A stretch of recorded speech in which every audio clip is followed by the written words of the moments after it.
কয় বাংলাদেশে জন্ম, বাংলাদেশে থাকবো, বাংলাদেশের জনগণ ছাড়া আমি কোথাও যাব না। এগুলো হলো নেত্রী। ইনশাল্লাহ ভালো হয়ে আসুক, আমরা ভোট দেব। এই মুহূর্তে তো খালেদা জিয়ার দরকার, সামনে নির্বাচন। বগুড়ার পুত্রবধূ, বগুড়ার মানুষ আমাদের মাঝে আবার ফিরে আসুক। সাবেক প্রধানমন্ত্রী এবং বিএনপির চেয়ারপারসন বেগম খালেদা জিয়ার শারীরিক অবস্থা অত্যন্ত সংকটাপন্ন।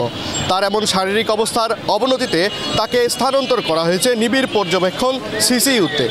বিএনপির চেয়ারপারসনের শারীরিক অবস্থার অবনতিতে কি ভাবছেন দেশের মানুষ, কতটাই বা উদ্বেগ উৎকণ্ঠায় দিন কাটছে তাদের, করতোয়ার জনমতে আজ শুনবো তাদের কথা।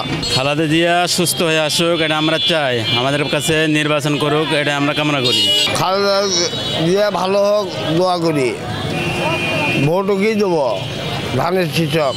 দোয়া করি আমাদের ম্যাডাম জানি আল্লাহ জানি তাকে নিজে হাতে জানি ভালো করে, কেননা তার দরকার আমাদের বাংলাদেশে। তাই যেহেতু থাকছে আমরা খুব শান্তিতে বসবাস করি। খুনি হাসিনা সরকার তাকে বাই করে দিতে চাইছিল বাংলাদেশ থেকে, দেখেন তার কত জনতা। তাই আবার আপনার কী করেছে কি কয় বাংলাদেশে জন্ম, বাংলাদেশে থাকবো, বাংলাদেশের জনগণ ছাড়া আমি কোথাও যাব না। এগুলো হলো নেত্রী। রাজনৈতিক অঙ্গনে হলো বেগম খালেদা জিয়া একজন লড়াকু, হচ্ছে 3 বারের প্রধানমন্ত্রী। আমরা চাই আসলে এই মুহূর্তে হচ্ছে বেগম জিয়া সুস্থ হয়ে উঠুন। আমরা দেশবাসী সবাই ওনার সুস্থতার প্রত্যাশী আর কি। মেডিকেল করছে, ব্যাংক করছে, রাস্তাঘাট সব কিছু করছে। আমাদের ভালোই চাই এর থেকে।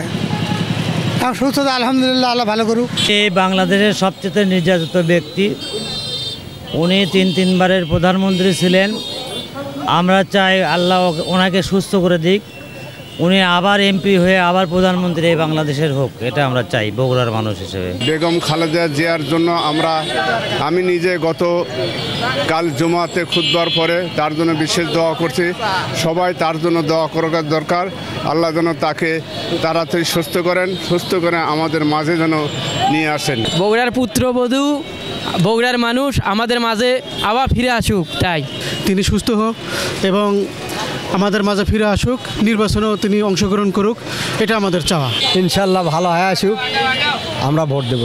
তারেক জিয়াও দেশে আসুক, সবাই মিলে আমরা বাংলাদেশকে জনগণের বাংলাদেশ হিসাবে প্রতিষ্ঠা করার ক্ষেত্রে তাদের ছেলে এবং মা সহ আরও যারা জাতীয়তাবাদী নেতৃত্ব আছে তাদের নেতৃত্বে বাংলাদেশের গণতন্ত্র এবং আধুনিক রাষ্ট্র ব্যবস্থা পুনঃপ্রতিষ্ঠিত হোক।